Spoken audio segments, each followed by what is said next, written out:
Coming up at 11, at least 2 people are dead after a shooting in a southern Kentucky county.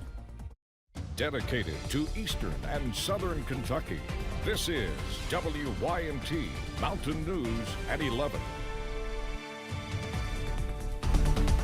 Good evening, I'm Madison Carmouche. Tonight we bring you some breaking news out of Pulaski County after a shooting left at least 2 people dead.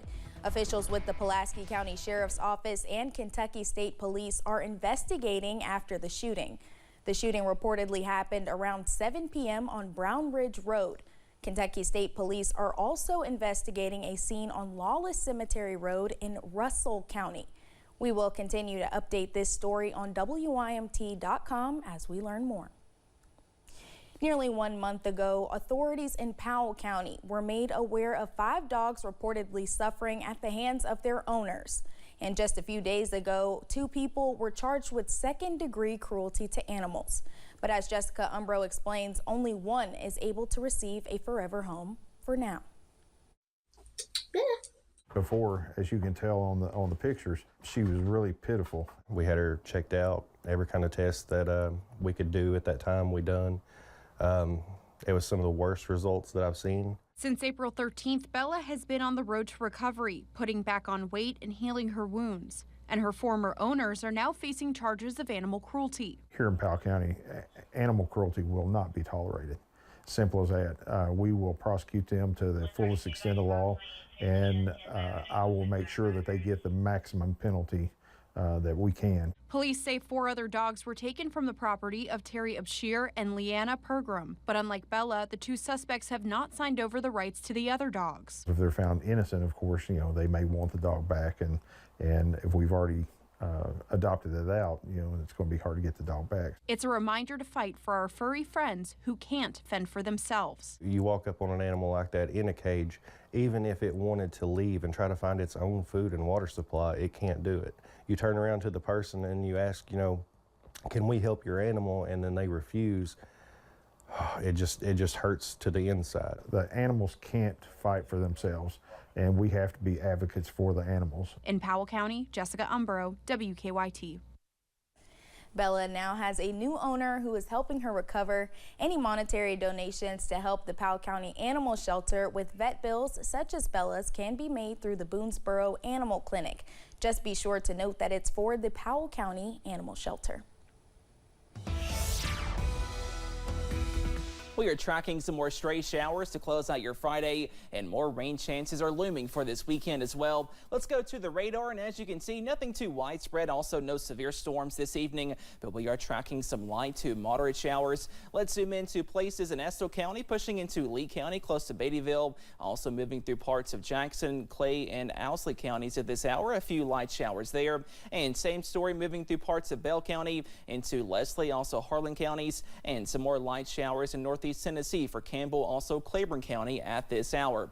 Those current temperatures in the middle to upper 60s, up to 66 in Pikeville, 67 for London, and 68 for Jackson, also in Somerset at this hour. Most of us wake up in the middle to lower 60s to walk out the door and kick off this weekend. And if you missed out on the rain today, more showers are looming tomorrow, also for Sunday and for most of next week, as a busy weather pattern is on the way. So be sure to have the umbrella close. Also, that first alert weather app. More details on that weekend forecast coming up in just a few minutes. Madison? All right, Cameron, thank you. People in Jenkins are continuing to mourn the loss of firefighter Larry Rose, who died on Wednesday. Rose served in the force for several years, always being a helping hand for folks in the community. Police Chief James Stevens says he worked alongside Rose for several years and says he also helped the police department. Larry and I were at the fire department together, so we had a lot of runs and stuff like that. We did a lot of other work around the firehouse and stuff. Larry also did a lot of work for our police department prior to my even being a policeman in town. He did a lot of work detailing cars and putting stickers on them. We could always count on him to put our electronics in for us, our radios and lights and sirens. He always did a really good job on that. Stevens says Rose will always be a part of the community, forever remembering the hard work he put in. A Lincoln County woman is continuing to recover after losing her arms and legs after a rare infection. Lucinda Mullins lost her legs, then her arms after serious issues developed from a kidney stone late last year. Now she's learning how to walk again with the help of prosthetics, and she will receive robotic arms next week. I do feel like everything happens for a reason. We don't know sometimes what those are for, and sometimes it is hard. The prosthetics and her new way of life carry tremendous expenses. A fundraising event, including a motorcycle ride and silent auction, will take place on Saturday, May 18th in downtown Stamford. Health experts are now recommending women have mammograms at 40 years old. That's 10 years earlier than previously recommended. Cassie Prather is a familiar face around Versailles. As a mother to 5 and the director of Woodford County Health Department, she's known and trusted. At 41 years old, Prather was stunned when her first mammogram revealed her cancer. And after a careful follow-up from her oncologist, she was diagnosed with a second, more aggressive type of breast cancer. I opted for a double mastectomy. It was the best case scenario for me for longevity. I wanted to make sure that I didn't have to worry about breast cancer ever again. If Prather had followed the U.S. Prevention Task Force's previous screening recommendations, she would have waited until she was 50 years old to get that life-saving mammogram at Bluegrass Community Hospital. Officials in Jenkins are continuing to work towards the Grandview Higher Ground community. The community will house more than 100 people off of US 23. Mayor Todd Dupree says there are several tasks needed to be completed to continue moving forward. There's a lot of factors involved in it, a lot of environmental review, geotech work, a lot of things that has to be in place, and it's just being careful about where you build and what you build. So all that's coming along. We should be getting some word on that, the next little bit where we're at with all that. Dupree says they are also working to get approved for water and sewer projects for the community.